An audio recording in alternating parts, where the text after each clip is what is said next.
Good morning, everyone. With a slight bit of delay, which is always expected when we have the mediation of technology, we start with panel 1 of the symposium, where we are revisiting the life and works of Ranajit Guha. We are fortunate to have on this panel two very eminent scholars, both of whom have been integral in the shaping of the subaltern school of historiography and were a part of this intellectual collective from the very beginning. We have Professor Ajay Skaria, who is a historian currently teaching in the University of Minnesota, USA. He specializes in intellectual and conceptual history, democracies and the minor and minorities, in questions of caste, Hinduism, and Adivasi religious movements in the 19th and 20th century India, Gandhi, Ambedkar, and historical and political theory.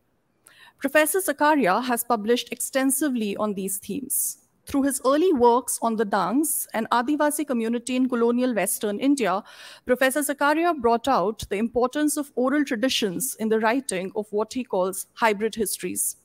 This is most prominently reflected in his book, Hybrid Histories, Forests, Frontiers, and Wilderness in Western India, published in 1999. His other book, Unconditional Equality, Gandhi's Religion of Resistance, published in 2016, builds on his work on Gandhi's political thought and practice. Professor Skaria's more recent writings engage with Hindutva and racism, the subaltern and the minor, among other things. We look forward to his insights today on the theme of historical truth between Arendt and Guha. We have the second speaker in the panel. We have lost the video. Okay. The second speaker on the panel is Professor Gyan Prakash, who is a historian of modern India, teaches in Princeton University, USA, with interest in urban modernity, colonial genealogies of modernity, problem of post-colonial thought and politics. He was a member of the Subaltern Studies Collective till its dissolution in 2008, where he was actively involved in the intellectual activities of this group of scholars. His publications include 2 academic monographs, Bonded Histories, Genealogies of Labor Servitude in Colonial India, published in 1990, Another Reason, Science and Imagination of Modern India, 1999. His deliberations on the questions of South Asian colonial history and colonialism and history writing have appeared in his editorial works, most important being After Colonialism, Imperial Histories and Post-Colonial Displacements, published in 1995. And several articles published in scholarly journals.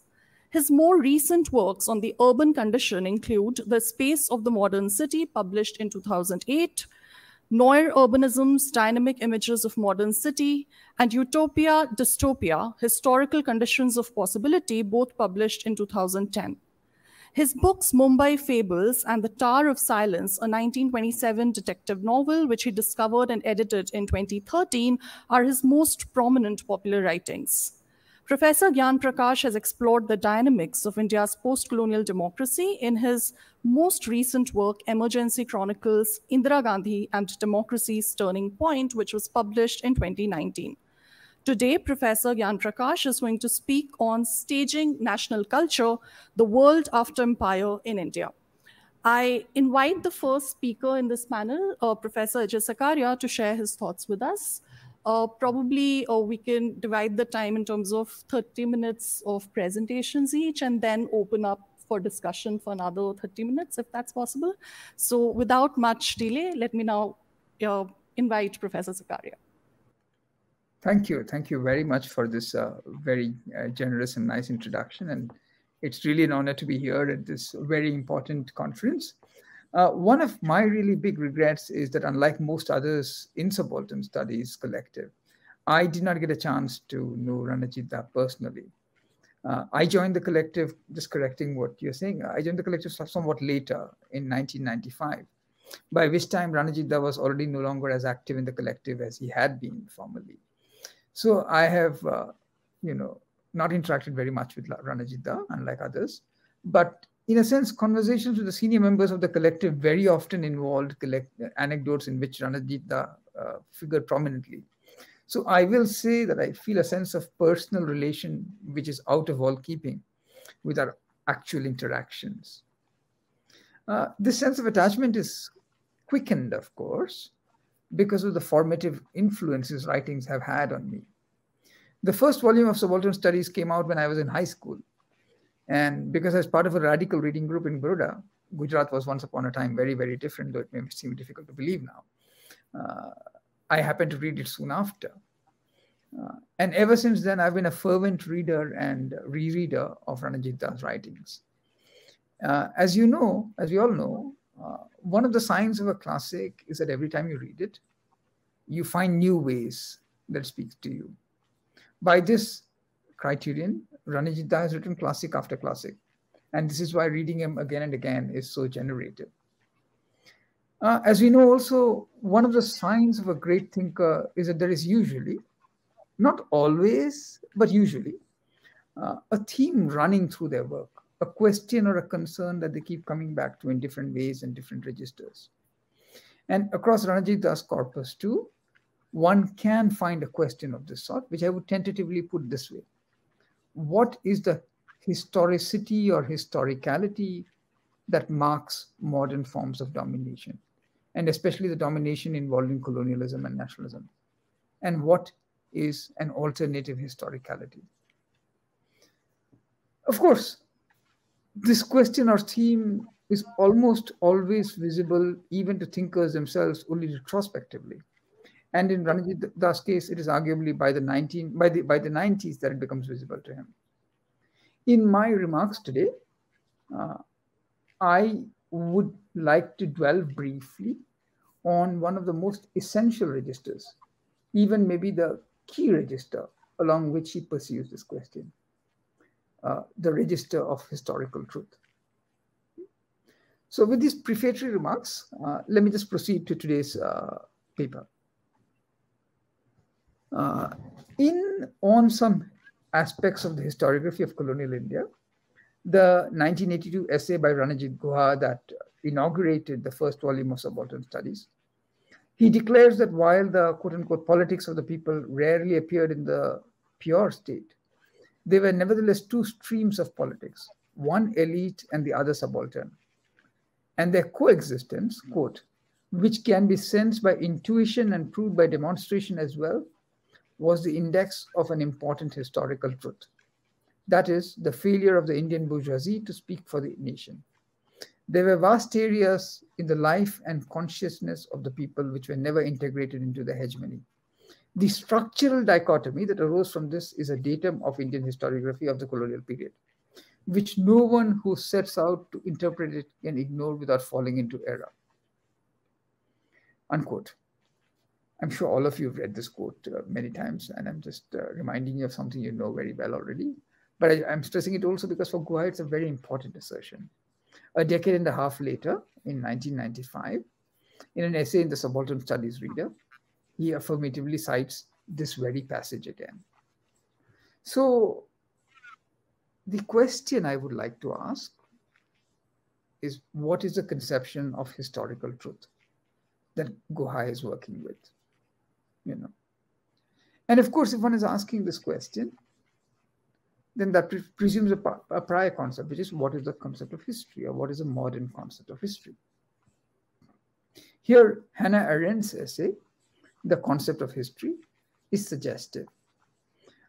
There she suggests that she notes that the pre-modern concepts of history too often worked with rectilinear conceptions of time or notions of causality and concept and context. But what is new about the modern concept of history, she stresses, is the emphasis on process. Where in pre-modern narratives the stress is on single instances and single gestures, on the extraordinary, now the focus is, she says, either on an encompassing whole or a process. And I quote her now. In the modern age, history emerged as something it had never been before. It was no longer composed of the deeds and sufferings of men, and it no longer told the story of the events affecting the lives of men. It became a man-made process, the only all-comprehending process which owed its existence exclusively to the human race. Unquote. Now, Arendt goes on to focus most of all on examples where this process is driven by reason. specifically by the Hegelian and Marxist understandings of process. But our argument about process cannot be limited to only these occasions. Whenever and wherever an event has to be understood in its own context, or conversely, whenever and wherever an event has to be understood in terms of its past, we are within the logic of process as a human artifact. We are working with the modern concept of history. This concept of history is Ranajit Guha's too. But like Arendt, he has a complicated relationship with it. More than Arendt, he's acutely sensitive, he's acutely attentive to the two senses of the term history. History as a process or process that involves, quote unquote, actual happenings, deeds, or events. These are words from Hegel that Guha cites in History at the Limits of World History. And history as a narrative ventured in our present about this process. And he constantly prowls at the limits of the concept of history. He's constantly pushing to the limits in two ways, actually. On the one hand, he questions history from within the limits of the concept. In the process, pushing history to the point where it becomes more radical than it conventionally is. On the other hand, in History at the Limits of World History, and I believe in his writings in Bengali since, he also questions history from outside its limits. Doing so, moreover, in a way that does not simply overcome history, but steps back from it. Using that phrase, step back, in its Heideggerian sense. In this stepping back, the concept and practice of history receives, to my mind, a greater clarity. In the time I have here, I will focus primarily on how he pushes the concept of history to its limits from within. Though I will inevitably end up raising questions that are also to do with how history is questioned from outside its limits. Specifically, I'd like to argue that involved in his invocation of historical truth is a departure from the norms of disciplinary history, and that this departure is most evident in the transformation of the modern fact that occurs in his writings during the 80s and 90s. In the process of pointing this out, I would like to revisit and hopefully sharpen also an argument that Hannah Arendt makes about factual truth. As I'm sure all of you in the room know, historians have long been skeptical of any notion that the fact exists there prior to the historian. Already E.H. Carr and Michael Oakeshott in the 1960s and 1970s, and they are as different from each other as is possible for two British historians to be at that time. They both are skeptical of the idea of an unmediated fact. As Oakeshott remarks, while facts are outward, permanent, and accessible to all men, to the human mind, they involve judgments. And in such judgments, impartiality in the sense of mere passivity is a thing forever impossible. Unquote. This kind of skepticism about the past as actual happenings is, in other words, commonsensical amongst not only radical historians, but also many conservative historians, such as Oakeshott, by the time Guha writes. From this historical common sense around the modern fact, Guha steps back in three ways, each more radical than the other. Two of these critiques have become familiar. The first of these is continuous with what he arguably learns most of all from Foucault.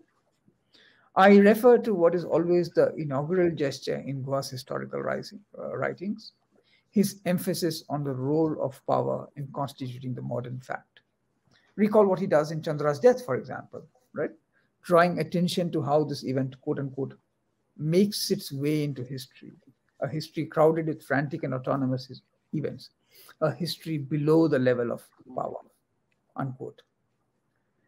The second way he transforms the fact is a continuation of this genealogical trust involved in the first way. He pushes this to the point where the striving for the fact meets the silences of the archive. Again, Chandra's death is exemplary because it is a meticulous acknowledgement of the silencing and silences which surround the event. The silencing involved in decontextualization, as he says, the silence involved in seeking the truth of an event already classified as a crime, the silencing involved in the patriarchal injunction, abortion or bake, the silence no longer silencing, involved in the subterfuge of dissolving interdicted desire into the socially approved form of the joke, into the secrecy and illicit and reprehensible passion, as he puts it. So these two are, I would say, broadly familiar senses in which he transforms the fact. What I really want to dwell on is the third sense in which he departs from the modern fact. Not only because it is this which brings him to his remark about historical truth in that founding essay, but also because this is what is most thought-provoking in what he has to say today. Right?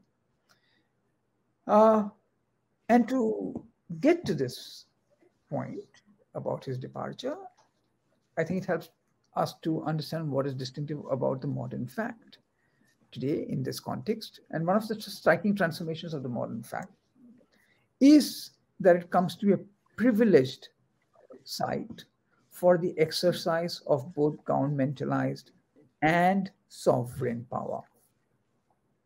Its centrality to governmentalized power is most evident in the creation of what has sometimes been called facts on the ground. Say, the settler colonial activities of the Israeli state in Palestinian homelands, the efforts of the Gujarat government to ghettoize Muslims and confine them to some neighborhoods, the renaming of cities and towns, and so many more examples if we put our mind to it. So that's governmentalized power. Its centrality to sovereign power is most evident in modern juridical discourse. Of course, the fact was central to sovereign power even before modernity. Already Roman law, as Nicholas Thénard points out, operates with the distinction between fact and law, between the is and the ought. But that distinction nevertheless acquires a new salience with modernity. One part of the salience has to do with its role making with its role in the fact making of the governmentalized state. Here, the work of the court and of juridical discourse more broadly is precisely to decide whether the state's fact making is in accordance with the law. Another part of the salience has to do with how the law encounters what is designated as crime amongst its subjects, right? Such as the crime that landed Chandra's family in court. In these cases, the remit of the judge is precisely to establish the facts of the case. And again, while this juridical emphasis on facts is not new as such, what is distinctive now are two things. The modern nature of the fact as an entirely immanent phenomenon, and even more, the rhetoric of an abstract equality, of an equality in law between those who appear in court. Given this fictional equality, facts must, in principle at least, decide the relationship between those who appear in court. This is the peculiarly democratic impulse of modern law. It is the impulse which makes so many of the most oppressed turn to law, despite recognizing also its violence. Right? Now, so this is the context of the modern fact, right? And I think it's in this context that we also have to understand how disciplinary history reworks the modern fact, right? Because the historian, today at least, is not the judge, right? I mean, the historian was, James Mill actually explicitly describes the historian as a judge. So there was a time, a status time, which prevailed almost till the 1950s, maybe till the 1980s. But increasingly, since the mid-20th century, historians have abandoned their statism and have seen themselves as not quite judges in that sense. And perhaps one way of describing this difference is that where the judge tries to sharpen the regime of facts and pick on the decisive facts that will determine guilt or innocence, the historian pluralizes facts, insists that facts depend on context, that asking different questions produces different facts. Perhaps you could draw on some of Carlo Ginzburg's brilliant essays and suggest that the historian treats facts as clues, makes them into factual clues, so to speak, and thus places them within a different evidential paradigm. Perhaps you could say further that where juridical discourse is centered around the judgment and decision, and around facts that can anchor the decision, the contemporary historian is concerned with understanding, with postponing the moment of decision, with practicing instead an autocritique. And I don't want to say more about this here, since I don't want to go off topic, and I've also written on this matter elsewhere. Let me just also add that precisely because of this emphasis on understanding and autocritique, the figure of the historian and of the humanities scholar more broadly has, since the mid-20th century, carried at least the intimation of a democratic spirit. This is why wherever there is a turn away from political democracy, right, there is also an increasing hostility even to disciplinary history and to the humanities more broadly. Right? So what I want to stress then, just to summarize what I've been saying, is that the modern fact is based on a certain kind of sovereign and governmentalized power. The fact of disciplinary history is adjacent to this, stands beside it, but is not quite the same, and is in some senses has it somewhat of a democratic twist. Okay. Now, going on, what I want to stress is that even though disciplinary history imparts to the modern fact a democratic twist, this aspiration is not enough for Guha or the subaltern studies tradition. This is not surprising or accidental. The disciplinary historian has, since the 1980s, maybe driven by a democratic spirit, but this is still a democracy conceived in terms of sovereignty and mastery. You know, the historian sovereignty and majority, first of all, conceived in terms of the mastery that characterizes understanding as a frame of approach, as a way of approaching things.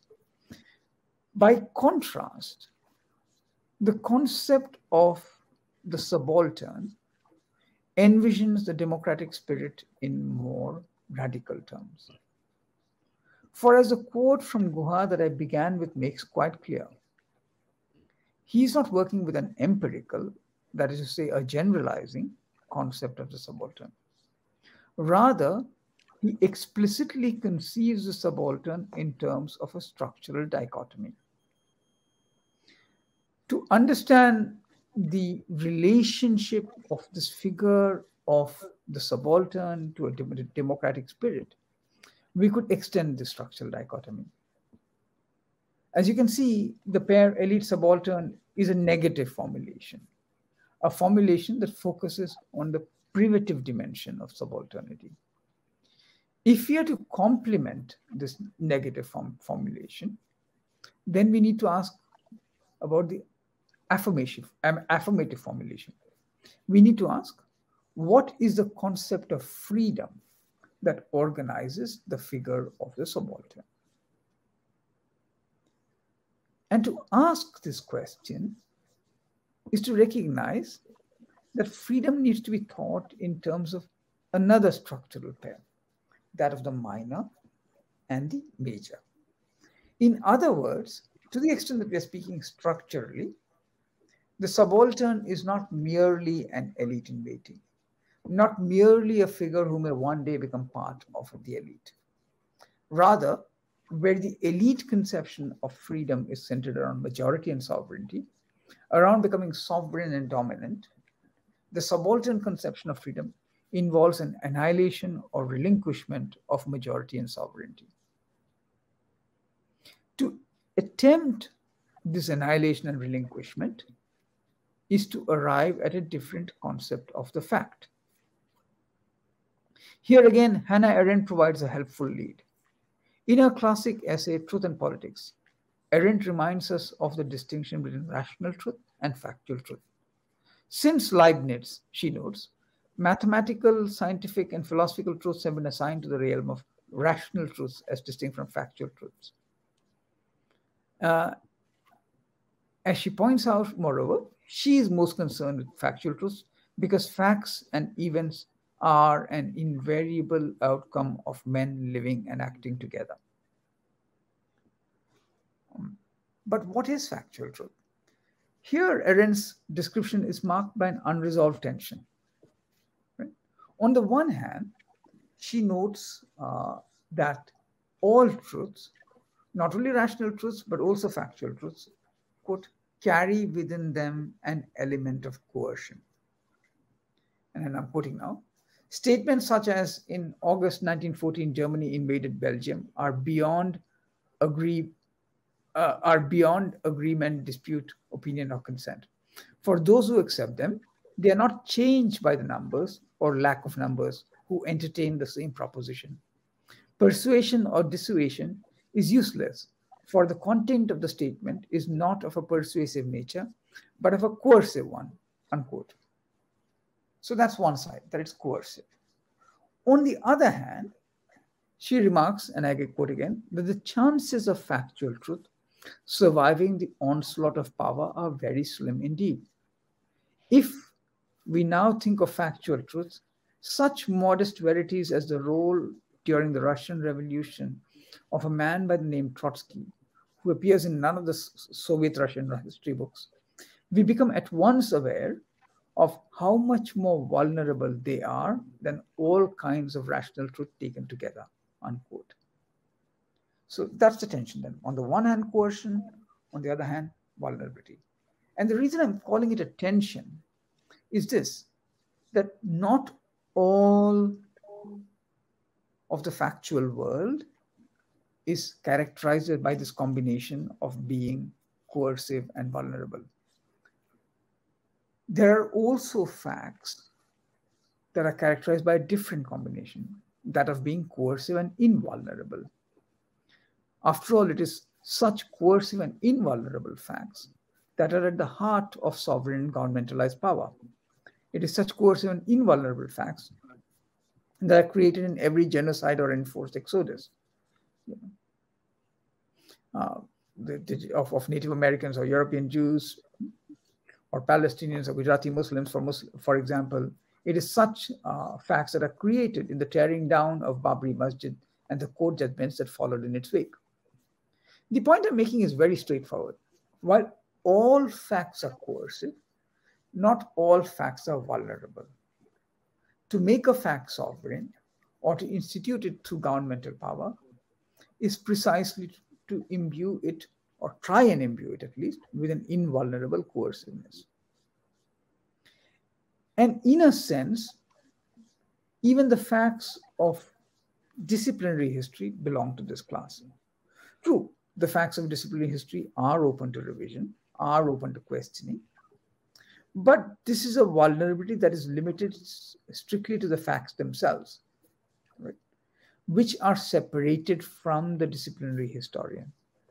As such, the vulnerability of the facts is premised on the invulnerability and mastery exercised by the disciplinary historian. So we encounter a curious situation.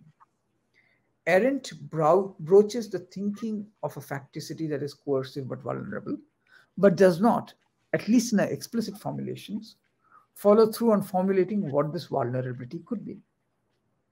Right? And yet, as is often the case with the most brilliant thinkers, Arendt's own unthought provides also an opening that allows us to formulate this vulnerability. I would suggest that this unthought is broached in the very phrase factual truth. If we tarry for a moment with it, we will realize that this is a very intriguing phrase. She uses it interchangeably with the term fact, right? Factual truth and fact, she just uses them interchangeably. But do fact and truth belong to the same order for Arendt even? In Arendt's case, I would suggest the gap between fact and truth is intimated, though not explicitly formulated, in the opening paragraphs of the same essay, Truth and Politics. There she reflects on the old Latin adage, let justice be done though the world may perish. And she goes on to note that, look, in most cases, the survival of the world is more important than justice being done. But there is one exception, she adds, and she goes on, and I'm now quoting, it's a long quote. The sacrifice of truth for the survival of the world would be more futile than the sacrifice of any other principle of virtue. For while we may refuse even to ask ourselves whether life would still be worth living in a world deprived of such notions as justice and freedom, the same, curiously, is not possible with respect to the seemingly so much less political idea of truth. What is at stake is survival, the perseverance in existence, and no human world destined to outlast the short lifespan of mortals will ever be able to survive without men willing to do what Herodotus was the first to undertake consciously, namely to save what is.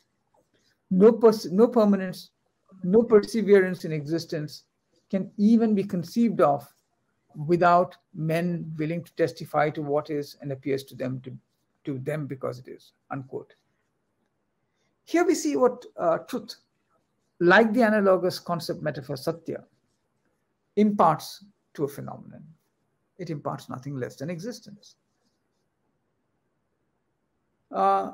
Existence is a facticity, as Heidegger notes, and I quote him now, factical life in its richness of relations and meanings is what is nearest to us, unquote. At the same time, this facticity has nothing to do with the facts that are produced through knowledge or with the facts involved in the existence of objects. So the facticity involved in truth in this sense is profoundly vulnerable and obscure. It is this factual truth, rather than the fact created and sustained by domination, that Arendt is in some senses talking of. It is factual truth in this sense that she's talking of, factual truth in the sense of existence that she's talking of when she talks of factual truth and when she ascribes vulnerability to it. Right? So I suppose what I want to stress then is that as all of this should warn us, right? She's not talking of the factuality that accompanies domination, though she never quite thematizes this matter, right? Now, Ranajit Guha, in his essay introducing the subaltern studies, as reader, stresses something analogous, again invoking Heidegger in the process. I quote, the doubt, and she's talking now of what is it that caused subaltern studies to rise at the time that it did. What is the difference between the younger generation and the older generation, right? He's talking of himself as a mentor to the younger generation, Gyan and all the others, Partho, Dipesh, Shahid, right? And so he's saying, the doubt voiced so raucously by the youth echoed in the ensuing debate as a self-doubt of those under interrogation. It made them question why they were let down so badly by a future that had looked so good, as a possibility simply waiting to come true. And since, and he's quoting Heidegger here, expecting a possibility, I come from this possibility towards that which I myself am, what, they wondered, did its failure make of their being what they were, unquote. Here we see the positing of a distinctive connection between present and past, a connection in which the historian is no longer sovereign of the past, where historians are vulnerable because the past is in some senses their own past. And right, it is from the anguish of this vulnerability that Guha writes of subaltern and elite, writes of, and I quote again to conclude, the life and consciousness of the people which were never integrated into their hegemony. I'll stop here. Thank you very much. And I'll turn it over to Gyan.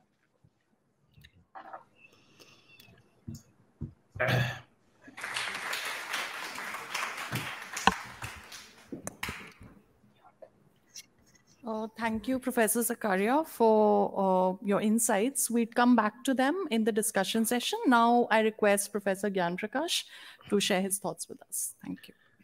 Okay, I'm going to share my screen, so I hope that's visible to you.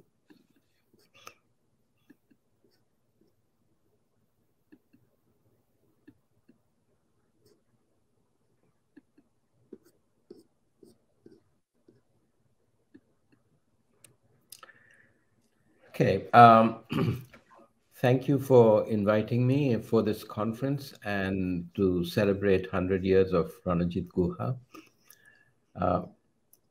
It's a great honor. And I'm not going to speak on Ranajit Guha's work directly, but what I have to present, I hope, carries his critical spirit.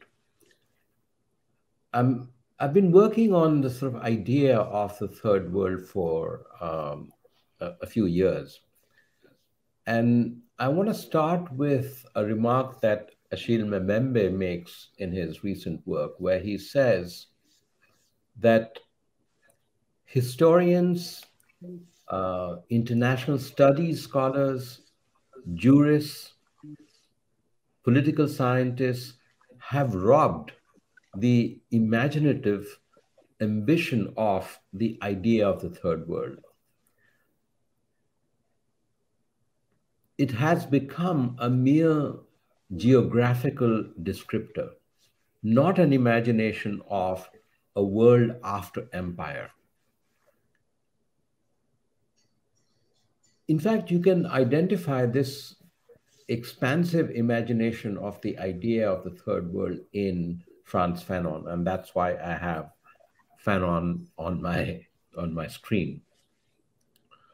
For Fanon, the third world was not merely about political sovereignty, but something much more ambitious. It was for the creation of a different world, a world after empire, a new life. He spoke about what he called a new universality, a new humanism, a new man. Underlying this vision of a new world was an attention to culture. This was because, like many other anti-colonial intellectuals, Fanon understood that colonialism was not only about military conquest or economic exploitation, but about cultural conquest as well.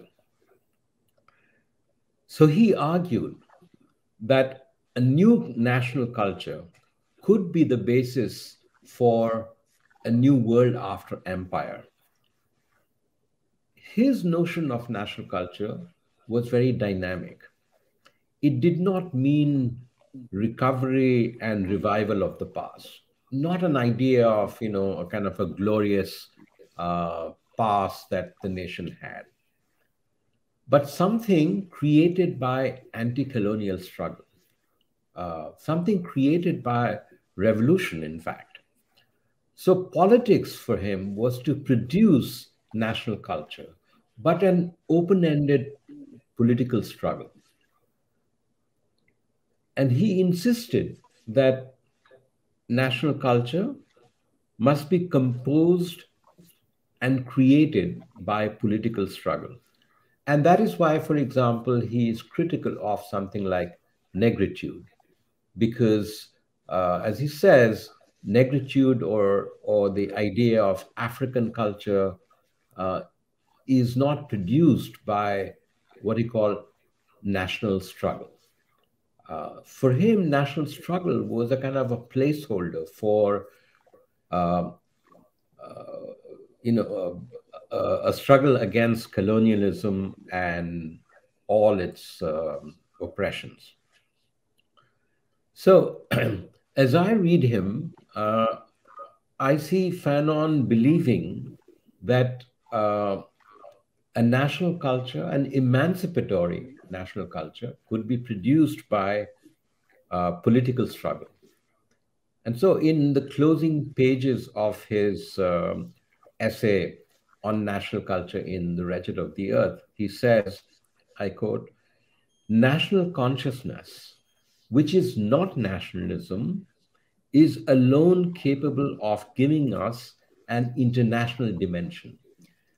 I want to emphasize this. So, national culture, which is not nationalism. So he's making a distinction between national culture, which he regards as part of an anti-colonial struggle and imagining a different world after empire, as opposed to nationalism, which is about national sovereignty, it's about the state. And this was the subject of his critique of the national bourgeoisie. This is also important to keep in mind because in recent years, the idea of the nation has had a bad press. But we shouldn't lose sight of the fact that for many anti-colonial leaders, nation held emancipatory possibilities.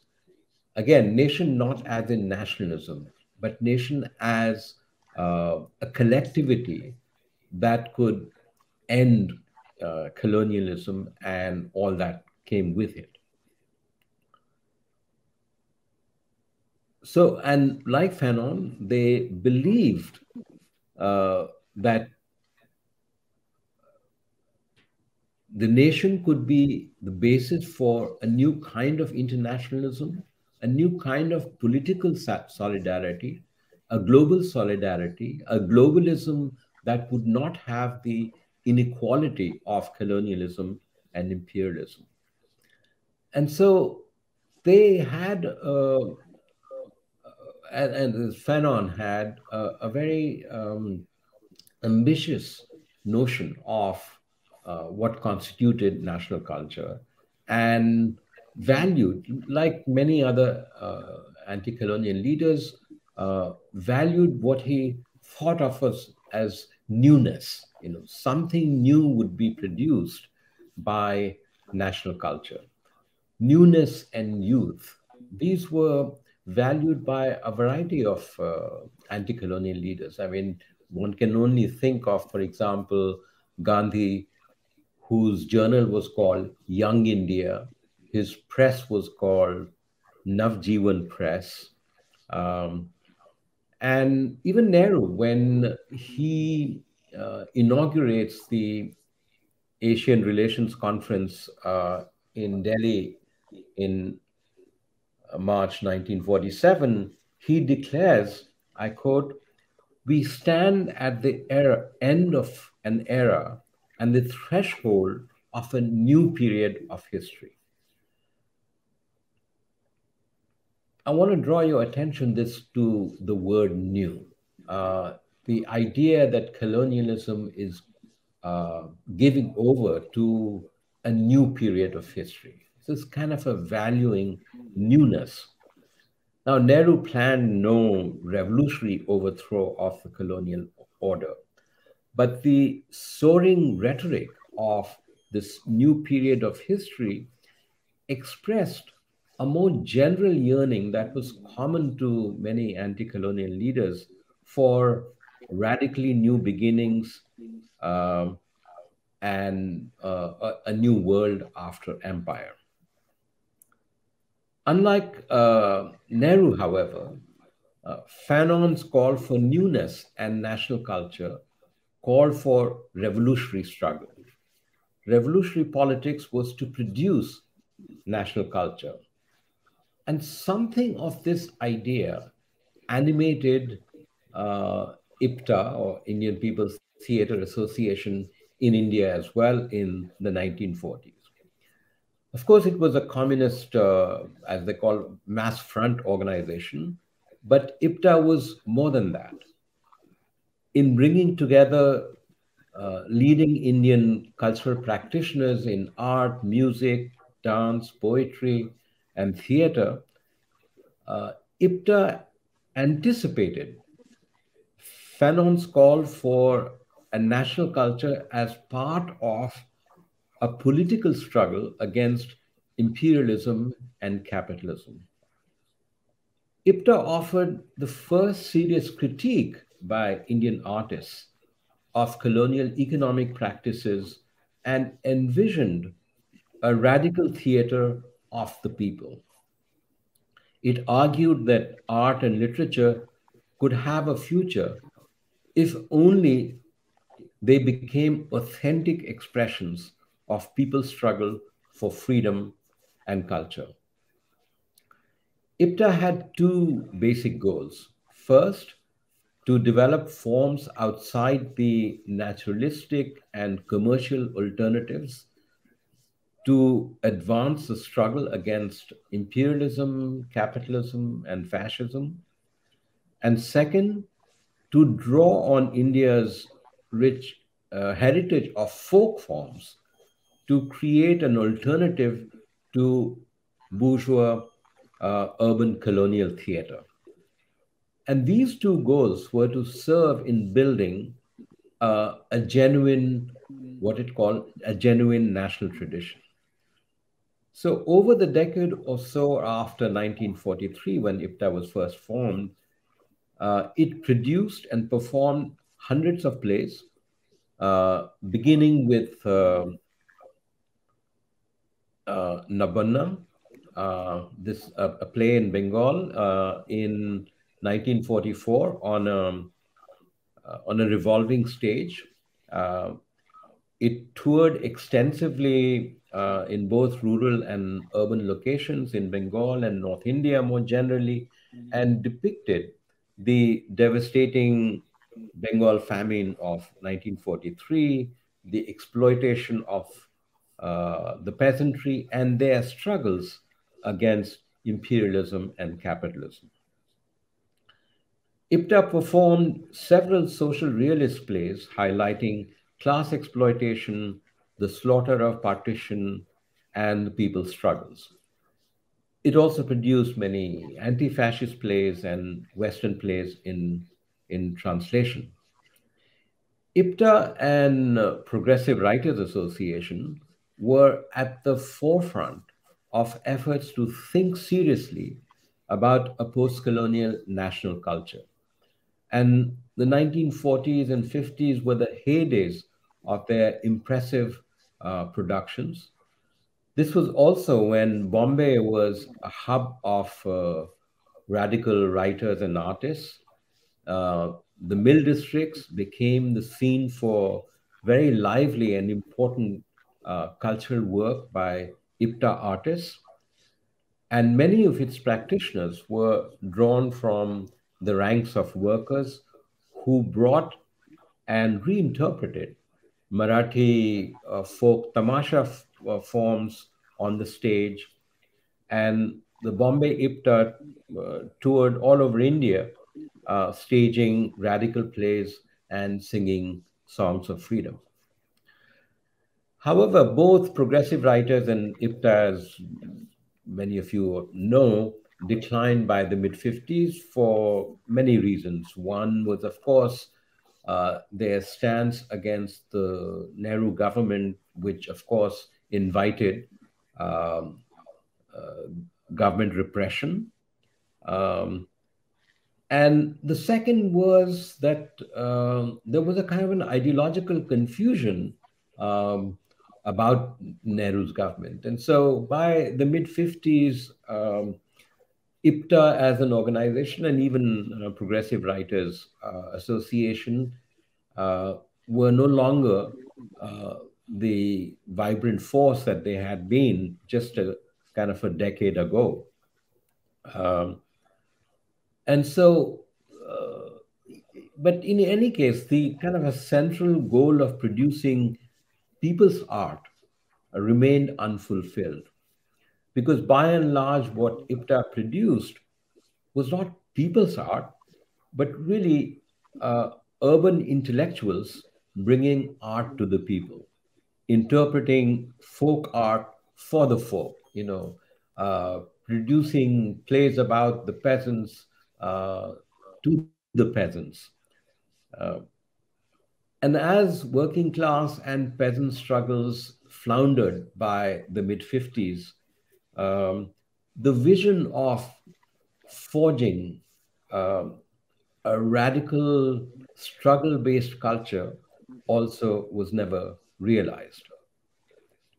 But part of the reason for the decline of IPTA by the mid 50s was that the Nehruvian government and Nehruvian state entered the cultural arena to build and promote national culture. Thus, the Sahitya Natak Academy and Lalit Kala Academy were both founded in 1954, and these soon emerged as powerful cultural bodies that offered patronage to uh, artists and writers in different languages and drew them into the state project of building a national culture. A part of this project to build national culture, as part of this project, the Sangeet Natak Academy held a series of very important seminars in the mid 1950s on drama, cinema, music, and dance. I want to focus just on theater for today. Its 4-day seminar on theater in 1956 drew theater professionals from all across India. Um, Lots of people from, different parts of the country for the first time gathered together to hold discussions on the future of theater in India. The invitees included the writer Mulkraj Anand and many other important cultural figures like Balraj Sahni and uh, um, Ibrahim Al-Qazi and so on. And the object of the seminar was to relate India's complex cultural legacy to the aesthetic, social, and political needs of the new nation and to develop a program for the future of Indian theater. The seminar rejected the forms and conventions and institutions of Western modernity and attacked colonial theater, the proscenium theaters in Calcutta, Bombay, and the Parsi theater. And the seminar participants um, agreed that colonial and late colonial theater institutions were no longer usable. Interestingly, when IPTA was discussed, it was largely dismissed. Even Mulkraj Anand, who had been associated with it, minimized its significance. And he argued instead that there was a basic contradiction between Western rationalism and proscenium theater on the one hand, and the place of symbolism in Indian drama, poetry, and art. He insisted that Indian theater will have to speak the language of India. Others like Ibrahim Al-Qazi, who was then in Bombay and who also enjoyed a reputation in theater circles, spoke against commercial theater and pleaded for the development of theater as art, unburdened with the need to respond to commercial pressures. In the end, the seminar introduced binaries that have defined the debates on theater in India. India, Western, traditional, modern, rural, urban, amateur, professional. So it is against this background of the seminar that the Sangeet Natak Academy then established the National School of Drama in 1959 with the aim to study, train, and teach drama. It was part of the Nehruvian project to create a national culture that drew on India's cultural heritage to build a modern national culture. And so in 1962, Ibrahim Al-Qazi moved from Bombay to Delhi and was appointed as the director of NSD, a position that he occupied until 1977. During his 15 years as NSD director, Al-Qazi came to exercise a profound influence on Indian theatre. As probably many of you know, he was born to Arab parents in Pune and was educated in Pune and Bombay, after which he went to London to study at RADA, and then he came back to India and formed a theatre group in Bombay. And in Bombay, he produced a number of plays. There were largely Western plays like Medea, Oedipus, Antigone, and Julius Caesar, Macbeth, and so on. But he built a reputation as an actor, director, and as a theater educationist. And his plays became known for their professionalism, stagecraft, and visuality. At NSD, he established a curriculum for theater training that became a model emulated elsewhere in India. Underlying the program was his conviction that theater could not be taught and learned without a knowledge of its significant traditions: Indian and Western, non-Western, classical, modern, and contemporary. And in 1964, he founded the NSD Repertory, and over the next 13 years, he directed 18 of its 48 productions. And these plays included such celebrated productions in Hindi as Andha Yug, Tughlaq, and Sultan Razia, and Hindi versions of Western plays, including Shakespeare. Now, Al-Qazi himself was not directly engaged in debates over Indian versus Western, etc. And he was principally concerned with laying the foundations of a professional modern Indian theatre. His interest was primarily in the form and discipline of theatre, not with its ideological meanings.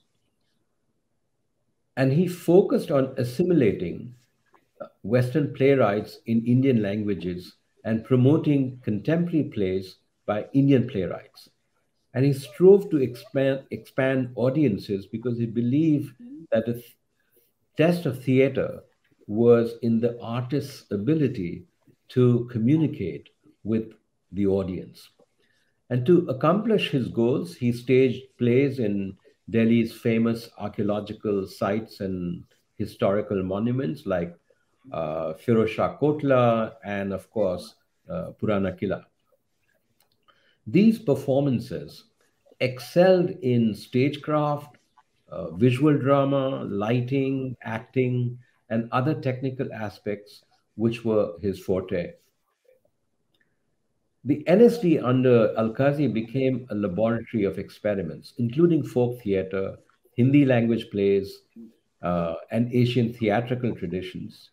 NSD also opened its doors to Brecht. It invited Carl Weber, who had once been Brecht's directing assistant, to NSD, where he produced Caucasian Chalk Circle. In 1968, he also invited Fritz Benowitz, who had been Brecht's student and was the artistic director of the National Theatre of Weimar and GDR. And he produced Three Penny Opera in Hindi, also in 1970. Al-Qazi believed Brecht had a particular relevance to India, not for its politics. He believed that because the content of his plays, not his content of his plays, but because of his form, Brecht had broken from the traditional three-act play form and had used narrators, music, and dance, and that all of this resonated with Indian traditions of theatre. And Al-Qazi was not the only one. Habib Tanveer in Hindi also became an enthusiast of Brecht after seeing his plays. In Bengal, Brecht was eagerly promoted, particularly by radical leftist theater activists who produced his plays in Bengali. So there was a kind of a use of Brecht to create a form that could draw from Indian traditions. This attention to Brecht was part of kind of a search by playwrights, directors, and critics in India for forms that would engage with particularly Indian folk forms and folk theater, in which music and poetry played important parts, and in which stories were non-linear. There were those who, of course, were straightforward cultural nationalists who drew their arguments about, Indian theatrical traditions, where many of the old kind of Orientalist arguments were reproduced. For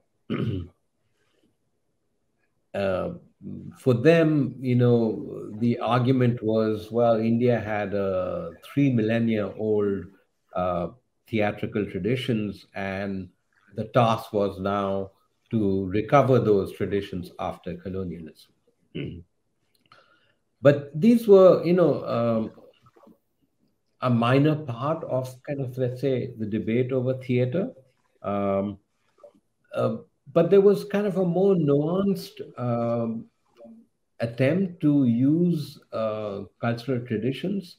There were theater directors like K.N. Panikkar in Kerala, whose Sanskrit drama in Kerala drew on regional music, dance, ritual, and even martial arts forms to create a kind of a modern idiom, which he thought was compatible with the modern nation.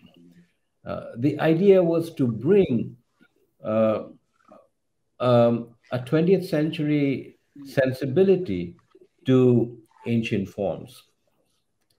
Then there were playwrights in Hindi, Kannada, Marathi, who evoked the past not to assert some essential, unbroken Hindu unity. Instead, they scrutinized tradition in the context of the contemporary pluralist nation. Take, for example, the Hindi playwright Dharmvid Bharti, whose Andha Yug, the Blind Age, was set in the time of antiquity during the last day of the war of Mahabharata. Andha Yug, which he wrote and published in 1954, just 7 years after the slaughter of partition, depicted the Great War, the Mahabharata, as a kind of an allegory for the slaughter of partition. And the idea was that just as the Great War between the Pandavas and the Kauravas was a sign of a blind civilization in which everything had turned grotesque. Similarly, partition was also this sort of great tragic event which had turned everything upside down. So rather than taking, great delight in independence, one had to kind of mourn the slaughter of partition. Just as rather than celebrate the victory of the Pandava over the Kauravas, one had to appreciate how the war between cousins had turned everything grotesque. It was a reminder that partition had been an experience of loss and and trauma. So this play was first staged in Bombay in 1962, but again, of course, it was Alkazi who staged it most memorably in Purana Killa in 1974, uh, uh, Andha Yug. The vastness of the open air setting in the ruins of the old fort brilliantly evoked the play's dramatic and philosophical sweep. By 1974, several plays in different Indian languages had come to the fore, registering the developing political and social turmoil in the country. You know, plays by Mohan Rakesh in Hindi, Vijay Tandurkar in Marathi, Badal Sarkar in Bengali, Girish Karnad in Kannada. Their themes and content were widely different, but what they shared was a sense of troubled times and disillusionment with Nehruvian India. Consider, for example, Girish Karnad's Tughlaq. Uh, Karnad wrote mainly in Kannada, but his plays were translated and staged in Hindi. It was staged again most impressively by Alkazi in Purana Killa in 1972. The play is about, Tughlaq, Firoz Shah Tughlaq, and his effort to rule a Hindu population with humanity and justice, but that ends in chaos and violence. So the play was a kind of an allegory on Nehru and a commentary on Nehru that, Nehru was also kind of well-minded, but it had led to kind of disillusionment with the post-colonial state and the experience after independence. Badal Sarkar wrote plays and staged them as what he called third theater, seeking to develop a new form of radical theater that would break down the urban-rural performer-audience separations. And it's not coincidental that, just at the time that Badal Sarkar was experimenting with third theater is also the time of kind of alternative cinema, which was also striking tones of disillusionment and anger. There was a kind of unmistakable kind of parallel between alternative cinema and the cultural experiments of cinema novo in Brazil, for example. And in all of them, there was a kind of movement for third cinema with its emphasis on realism and documentary style of filmmaking. Amal Alana, who's Alkazi's daughter, but a theater director and theorist in her own right, argues that these artists asserted their third world location and imported the local environment and its explicit and encoded histories onto the stage, screen, and canvas. Characters began to lose their significance as symbols of some universal condition and acquired a specificity of class, caste, occupation, region, and ethnicity. In a way, the challenge of creating a post colonial national culture by drawing on India's cultural heritage and specificity had been met. And we can see this particularly with when B.V. Karant takes over as director of NSD in 1977, and he opens it up to folk theater and music, because he was a proponent of non-verbal theatrical languages, and he he really opened NSD to these folk forms, classical music, choreography, and cross-cultural performances. For example, in 1979, he produced Macbeth, but he used Karnataka's Yakshagana style to create a performance that was alien to both the Elizabethan original and to other Indian language productions. In 1989, Sangeet Natak Academy held a festival to celebrate Nehru's 100th birth anniversary. Over 15 days, plays by major Indian playwrights and directors were staged. And in a sense, one can say that the post-colonial states project of creating Indian theater had come to fruition. A negotiation with India's cultural and theatrical traditions had been accomplished while keeping open international exchanges and experimentation with things like Brechtian techniques, Japanese theatrical traditions, and so on. The festival appeared to announce the formation of a national canon of theater. So, in a way, you could say that the Nehruvian project had succeeded, but it was a profoundly what I would call a culturalist project. Because when Fanon spoke of national culture, he didn't have in mind this kind of a culturalist project. He had in mind a politically engaged and dynamic culture.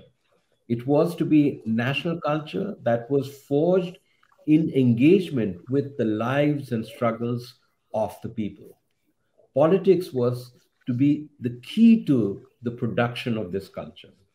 In a way, this was also IPTA's vision. Didactic and propagandist, though it may have been, it did have a more kind of a dynamic view of culture, and one that was forged in connection with trade unions and peasant struggles and so on.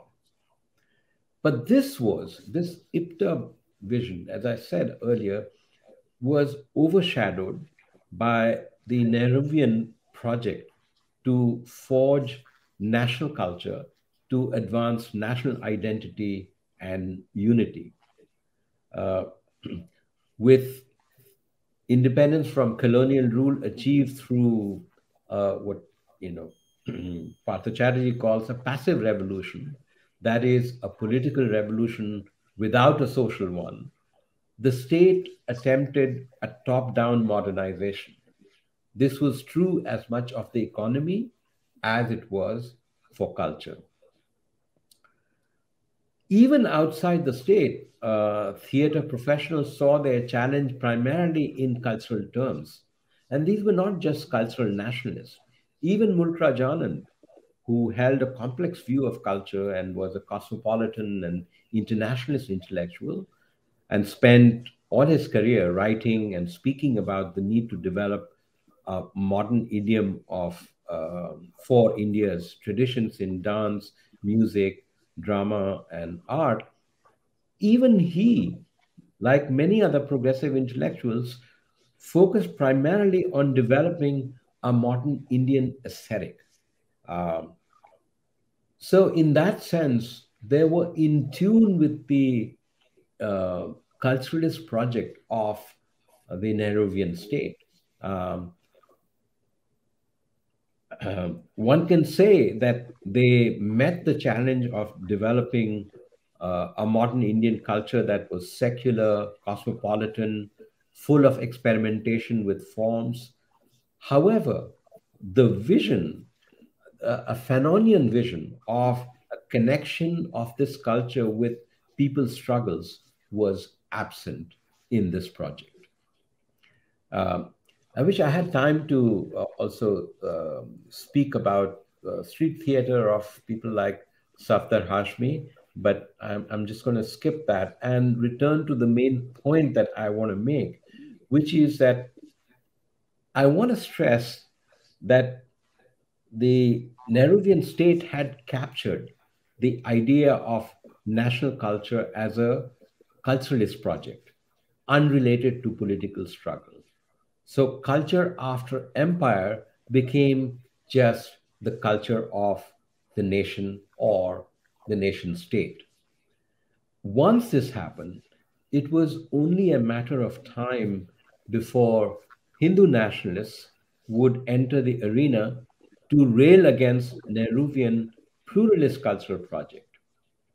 The theater professionals who had expended so much effort in developing a modern idiom for Indian theater would now become a beleaguered minority under siege by Hindu nationalists. Thank you.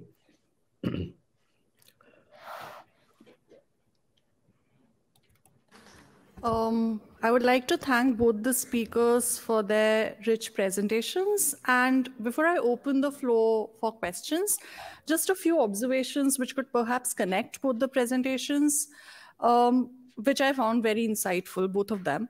While Professor Sakaria's presentation invites us to think through the very category of freedom, which we many a times take for granted, especially at a time like this when the so-called democratic systems across the world are being delegitimized. And the concept of freedom that comes with the majoritarian democracy and the notion of popular sovereignty is something that's put under big question mark. I think to rethink the idea of freedom and its subaltern enunciation is something that would be a very productive exercise and open up a field of creative epistemology. Professor Prakash took us through the lineages of what could be called the national culture via reading of theater traditions in India, with its folk moorings and radical potential to begin with, and then the straight-jacketed Nehruvian form, which also had a structural resemblance to the imperial categories of sovereignty and power. So perhaps now we can open the floor for discussion and take some questions for both the presenters.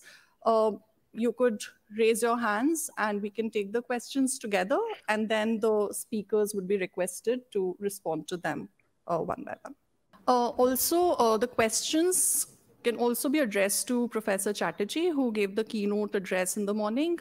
Since we did not get enough time for discussion then, we could take the questions for him as well in this session. In your introduction to the Ranajit Guha Rachna Sangraha, you have mentioned that Ranajit Guha's Bangla writings often make a suggestion that he often finds historical methods inadequate than the literary. His essay Shahitya Satta o Manushyattva, published in Sharadiya Anushtup 2014, bears an unequivocal testimony to this observation. So my question is, could we imagine a possible shift in Guha's historical writings as a turn from the Gramscian consciousness in his subaltern studies writings to the phenomenological consciousness in his literary studies? Good morning, everyone. My question is addressed to Professor Skaria. Can you hear me, sir? Could you speak up a little? Yes. Am I more audible now? Yes, yes. No. Okay. So thank you for that very, very interesting, thought-provoking lecture. And do pardon me if I have a bit of muffledness in my comprehension, but my question is about who the vulnerable truth belongs to. So if I have understood who vulnerable truth belongs to, if I have understood correctly, then despite governmental power, or despite being biopolitical subjects, there is a possibility for truth or facts not to be overdetermined by invulnerability and coercion, and we have the idea of vulnerable truth. My question is, does it only belong to the historian? Does it belong to the subaltern? Or does it belong to a space of empathy between them? Okay, so I'll request Professor Chatterjee and then Professor Sakaria to respond to the questions that we have on the table, and then we'll take another round of questions. Yeah, thank you. Okay. So the first question on his English prose, no, that is a mystery I have not been able to solve because it's clearly something, it's very, very elegant.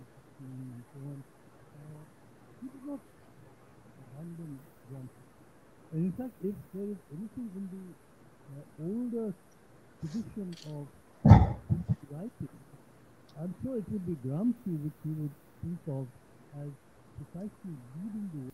There is no way you can escape the framing of historical time as one understands it in the discipline, without its without some kind of framing, contextualization, interventions by the state.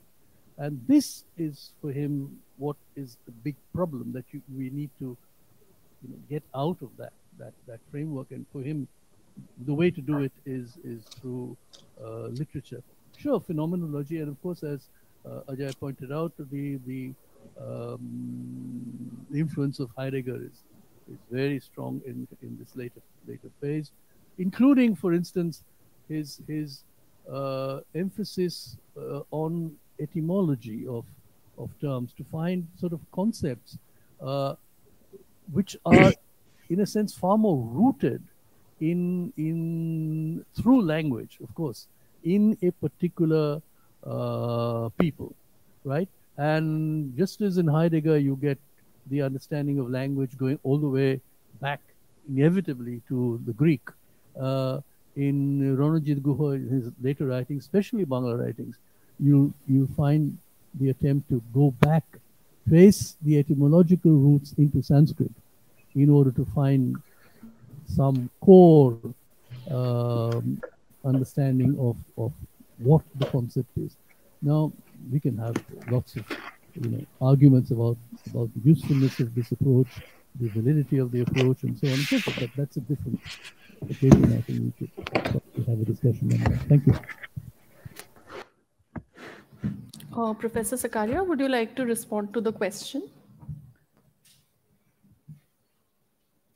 Thank you very much for the question. I mean, I really appreciate it, and I think it's coming from a very important point, because I mean, I think what's the key point that there's a kind of slippage in what Arendt is writing, and this is one of she's this incredibly creative thinker who is always characterized by the slippages, which are somehow themselves some of the most generative moments in her writing. And what emerges when you stay with her thought is that vulnerability is not, it's not that truth is vulnerable as much as that one should invert things and say that vulnerability is central to the idea of truth that she's putting forth, right? And in a sense, of course, she's also influenced clearly by Heidegger in this, because the whole idea of existence as marked by a certain vulnerability is central to Heidegger too, right? So I would say that when you ask who does the vulnerable truth belong to, the point is that to the extent that there is a subaltern vision of freedom that can be structurally separated, right? I stress structurally because, if one is looking sociologically, one will never find a realm of freedom that is separable from the elite. If one is talking of a structure of a world of freedom that can be structurally separated from the freedom of the elite, then that would be characterized most of all by a freedom centered on vulnerability. I do think that this freedom centered on vulnerability, I wish I'd really heard the first Partha's talk and the first part of Partha's answer. I could really hear only the ending of Partha's answer. But I do think that in the vein of what I gathered Partha to be saying in the last bit, that this is very much in keeping with what the later Ranajit is emphasizing, right? Because if you look at the concluding chapters of history at the limits of world history, since I don't know Bangla, I haven't read his Bangla writings, there's again very much the emphasis on a certain vulnerability in Tagore, right? So in some ways, this so rather than saying who the vulnerable truth belongs to, maybe the question should be that it is through vulnerability that truth can be recognized, and it is to the vulnerable that truth belongs, and to a non-privative vulnerability. I mean, I really want to stress the non-privative vulnerability, because Obviously, otherwise, vulnerability is, because the subaltern, being subaltern is about a privative vulnerability, right? That's why I said it's a negative formulation. A negative formulation that's obviously very, very essential. When I say negative, I don't mean it in a dismissive sense at all. So in that sense, it belongs to the subaltern.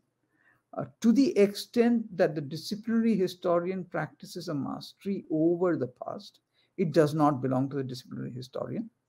To the extent that a subaltern scholar can practice a certain vulnerability to the past, then their relationship with the past becomes different. I would say that Ranajit Guha practices a certain vulnerability to the past. So I would be inclined to ascribe a vulnerability to Ranajit Guha as a historian. So that's very briefly for now, and maybe we can come back to this. But thank you for that lovely question. We will now take the second and final round of questions for this session. So I can see 3 hands here. My question is actually to Professor Prakash. Professor Prakash, am I audible? Yes, yes. Yeah, you have talked about many of the theatre personalities that prevailed in India during the Nehruvian and the post-Nehruvian era, like Karnad and Tendulkar and even Madal Sarkar. I would like to draw your attention to a particular personality, the personality of Utpal Dutt.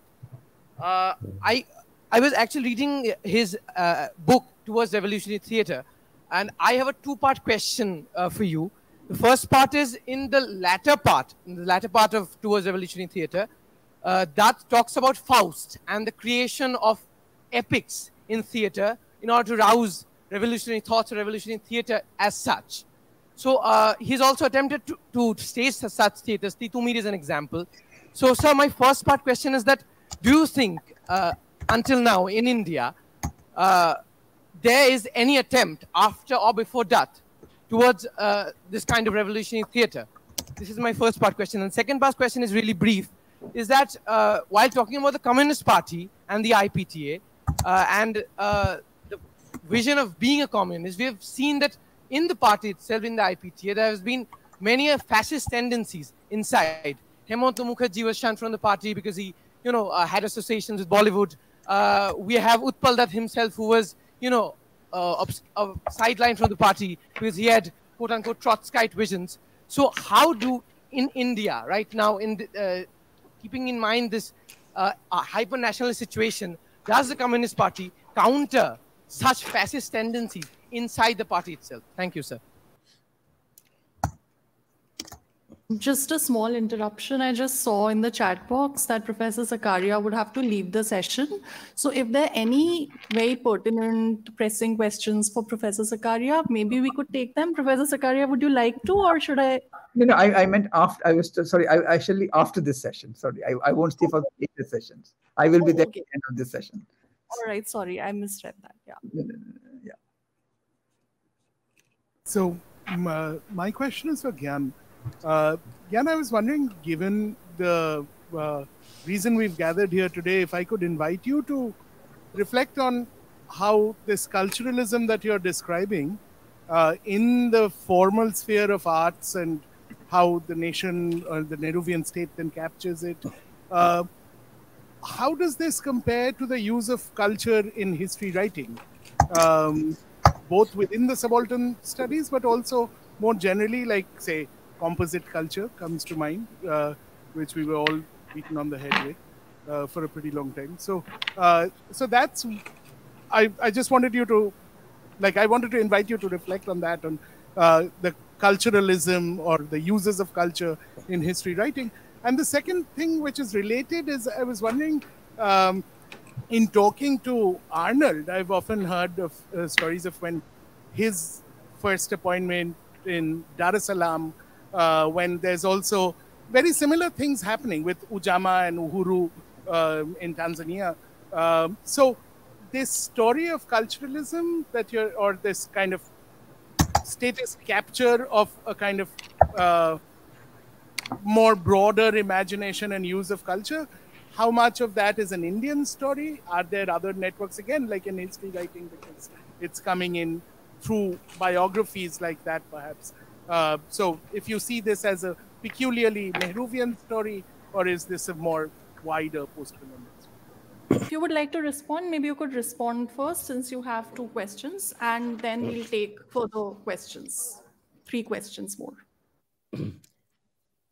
Yes, with respect to,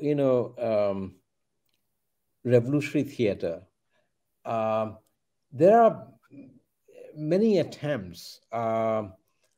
So I'm telling you mainly how the state intervenes and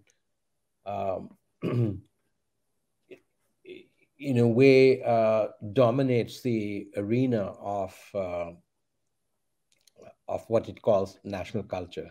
But there are many attempts in number of places. There's, in Karnataka, in Kerala, in Hindi, and in Bengali. I mean, there are many attempts to create revolutionary theater. What I'm suggesting is that, often these attempts become largely kind of aesthetic attempts, that they are not connected in a way that Fanon had imagined, that national culture would emerge out of political struggle. So, and I think in Fanon there is, a great faith placed on the ability of political struggle to create new forms. So even when he talks about new humanism, the new man, he doesn't give you a kind of a blueprint of what this looks like. The idea is that if intellectuals connect themselves to kind of popular struggle, to revolutionary struggle, it would create a new form, a new philosophy. So in the same way, I think the reason why I was mentioning IPTA was that there is something of that attempt in IPTA, even though it is, didactic, and it has all these problems that you mentioned, about its own kind of, sort of Stalinism within the party. And, many artists actually leave it in the 50s also because they are dissatisfied with a kind of a party dictatorship. So, and now, I don't know, I mean, you probably know better than I do, or, Partho knows better than I do about, what Communist Party has in terms of, any kind of cultural activity. Projit, your question about culture and subaltern studies. I mean, I think the place of culture in subaltern studies, in my reading, I mean, I haven't thought about it, so I may get some things inaccurately, but my sense is that the way in which, for example, Ranajit Guha uses culture, there is very much an attention to the politics of culture, that culture not in a kind of an anthropological sense, but culture that is produced by subalternity, by insurgency, by subaltern elite relations, rather than, a kind of an anthropological reading of, oh, this is peasant culture, or this is Santal culture. So, I mean, I think at least in the work of subaltern of Ranajit Guha, I see a very political reading of culture, not in the kind of a culturalist sense that I was talking about. And the second question, can you remind me? It was about, oh yeah, is it just an Indian story, or is it larger story. I mean, I think it is a larger story because, when Fanon rails against the national bourgeoisie, he's railing precisely about these things. When he talks about the rise of tribalism, when he critiques notions of African culture or negritude, he is actually critiquing that approach to culture, which is culturalist, which is not driven by revolutionary struggle. I mean, I find, for example, his reading of the veil in Algeria Unveiled very interesting, because he shows how the meaning of the veil is transformed by the Algerian Revolution. And his language is very kind of evocative about the relationship between the body and the veil. And he talks about how women, they shed the veil and put on the veil as revolution demands. And, I mean, sometimes I think that he might have written the script for the Battle of Algiers, because, the film, in a way, really illustrates the argument that he is making, where one no longer sees the veil as a signifier of some Arab culture, but sees it primarily in relation to the revolution. So I would say that, it is a kind of a more general story, not just an Indian story. I think what is maybe distinct about India is the amount of, I think, state investment in and state institutions in this kind of culturalism is perhaps far greater than many of these other countries, and so you do get, as I was saying, that you do get, in a sense, a certain kind of success of the project as far as the state is concerned. It is able to, and many cultural practitioners are able to utilize these traditions to create a kind of a modern idiom. Murkraj Anand's in his critical writings, he also attempts to do that with respect to architecture, with respect to dance. You can see this in Panikar's work in Kerala. You can see in the Yakshagana style that Karanth uses. So I think the investment that the Indian state makes is very substantial, and in a way, it pays off from its point of view.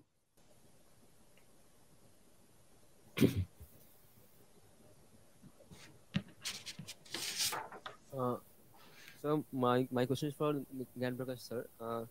You used a term twice or thrice while saying, while talking about this, that aesthetic, that the Nehruvian project had a primary focus on developing a modern Indian aesthetic, which is a shift or a kind of a departure from the Fanonian vision of the national culture.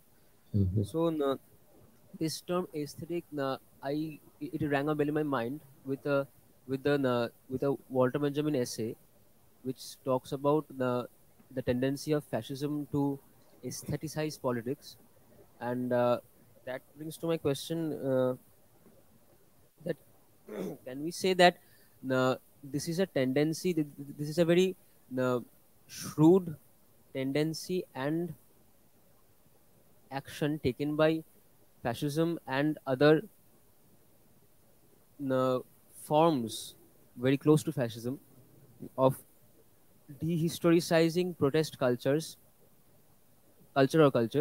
and making a uprooted version of a protest culture that has nothing to do with the political activism that it once talked about, claimed about, and it is just an aesthetic art which is completely which has completely lost its voice and its roots.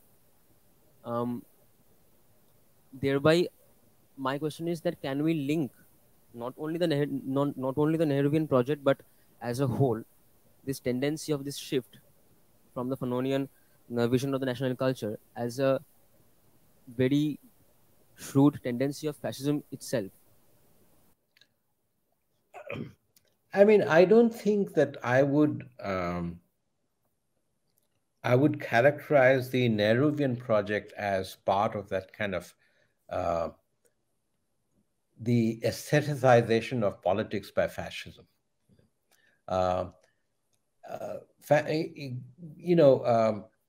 There are different kinds of aestheticization. I mean, Benjamin also talks about aestheticization of capitalism, and that what is distinctive about his kind of reading of, for example, shop windows, advertising, is to show how capitalism comes to depend on its kind of aestheticization. So we are no longer talking about just production, but consumption and distribution of capitalism depends on that aestheticization. So aestheticization need not mean fascism in all cases. What I think in the Nehruvian case, what it does do is, you're right, that it divorces art from its context, and makes it merely a kind of a form which one can read. So you take Natya Shastra and you take all of sort of Indian theatrical productions and say they are kind of elaborations of Natya Shastra, or their origins are in the Natya Shastra. Now, that's what I think people like Mulkraj Anand do, is to ask, how can those forms that we had can be adapted to modernity? What would be the place of imagination, for example, in dance? I mean, he writes a great deal about dance. And for him, what is very characteristic about modernity is its attention to imagination. So, you can see that there is no place of politics or political struggle in his conception of developing a modern idiom. So what he wants, and what kind of an Nehruvian project wants, is an aesthetic form that would be suitable for creating national unity. And in a way, you can see this, topmost in kind of Nehru's mind in the wake of partition. He wants to create a culture that would bring together, different parts of India and so on. I mean, you can see where it's coming from, but really, that has no connection to the kind of Fanonian idea of politics being generative of culture. You have offered us possibilities of doing conceptual history with Guha and Arendt. I was thinking that in your formulation of the vulnerability, sure, discuss also. Could you repeat in my question of the vulnerability? Could you repeat after that? Yeah, I'm coming to that. So, in your formulation of the vulnerability question in historical truth, if we turn towards Guha's rule of property, and see in it a blueprint for conceptual history, and surely on the face of it, the actors of Guha's rule of property are elites in all senses. Are elites. Yeah. But so I was thinking that what kind of vulnerability of historical truth can be drawn from the method that Guha advocates in unpacking political economy and its imperial conflations. From that work, it doesn't. We turn towards Chandra's death or his more explicit engagements with subaltern actors in formulating the question of vulnerability. But if we turn to his earlier work, rule of property particularly, in what way can we think of the question of the vulnerability? Yes. I see where you're coming from. Yeah. Shall I answer that question or should I wait for one or two? We'll just take the last question and then we could have the responses together. Okay. Yeah, to the extent that Fanon centers political struggle in the emergence of national culture, can it also be argued that the Hindutva project ultimately is a perverse realization of Fanon's cultural project, something that you are not doing in this paper, presentation, but can it also be plausibly argued? I didn't get the last part. The Hindutva project, the emergence of the Hindu nationalism, the Hindutva project, 1980s onwards, is in a perverse way a realization of Fanon's national culture. I mean, to the extent that Fanon centers political struggle in his conception of emergence of national culture, can it also be plausibly argued, I'm asking, if the Hindutva project, the Hindu national project, is actually a realization of Fanon's national culture, rather than what the Nehruvian state does is simply delays tendency that may have appeared earlier. So that is my question for you. Okay. Ajay Skaria, very briefly, if you could, can you just give me a sense of Ranajit Guha's, some of his ontological commitments? Like we're talking about facts, we're talking about epistemology and other things, but did he explicitly engage or implicitly engage with questions of ontology as well? If you have anything to that would be very helpful. Thank you. Okay, I guess Professor Skaria could go first and then finally Professor Gyan Prakash. Yes. Yeah. Okay, let me take the first question. I mean, those are both very excellent questions. And let me begin by saying that I do think that rule of property belongs very much within the same frame. I mean, obviously there are moments and there are differences in these moments, right?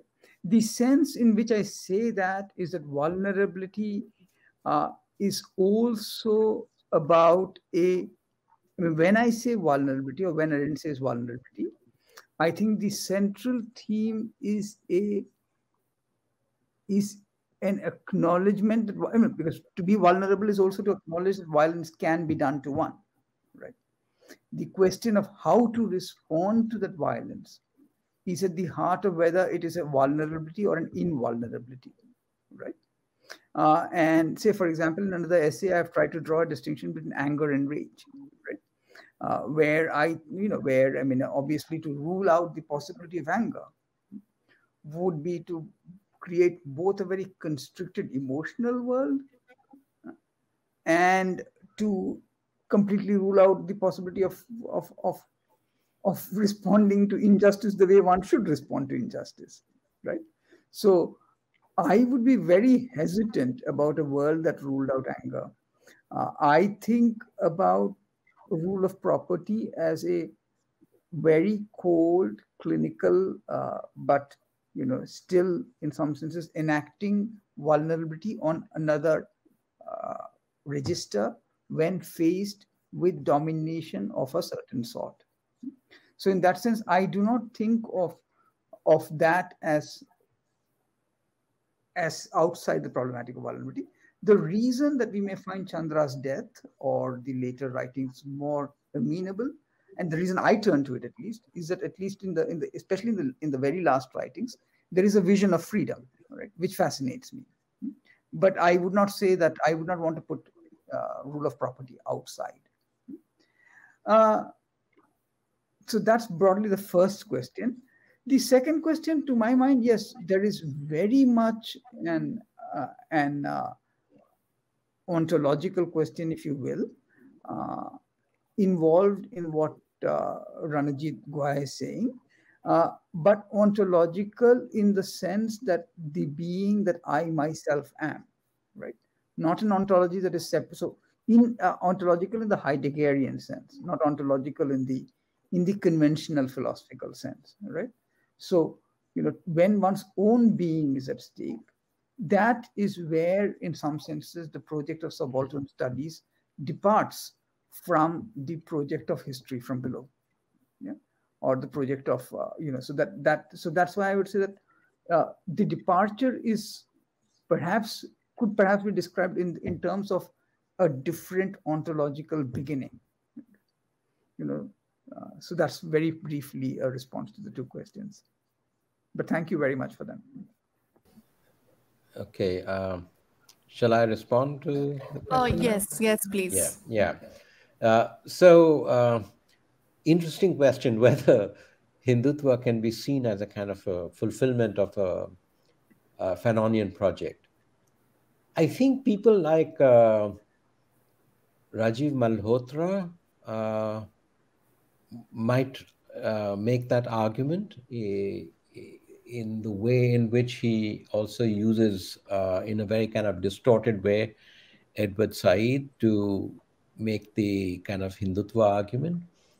But I think the problem is that in Fanon, it's not just any political struggle. For him, it's a political struggle for emancipation from capitalism, emancipation from colonialism, emancipation from racism. Now, one can't argue that the Hindutva political project is any of that. If anything, in fact, what I think is going on is that precisely because the Nehruvian project made national culture, a state-driven national culture, its kind of central project, that it made itself open to its appropriation by Hindutva. And so, for example, now, there's talk of NSD being, folded into some, culture ministry, which will be, run by the government because they don't want the autonomy that NSD has.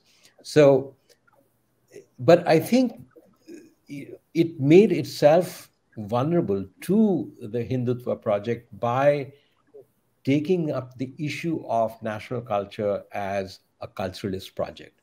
And therefore, the Hindutva project could say it's not culturalist enough, that it is not Hindu enough, that it doesn't pay, sufficient, tribute to our Hindu past. So it is a political project. I mean, even Nehruvian project, we could say it is a political project, but it's not just the kind of political project that Fanon had in mind, which was emancipatory, which was about freedom, which was about freedom from exploitation, racism, and so on. So no, I mean, I wouldn't consider Hindutva as a kind of fulfillment of Fanon's vision. Thank you very much to both the speakers for being generous with their time and thoughts today, especially past midnight in their part of the world. So thank you very much for joining us today. It was really enriching for the audience. Now I would, close the session formally, and we would break for lunch. We would gather back at 2 p.m. Unfortunately, Professor Shahid Amin would not be able to join us due to ill health. So the next session would now be at 2 p.m. as per the schedule. Thank you very much. See you for the next session. Thank you. Thank you.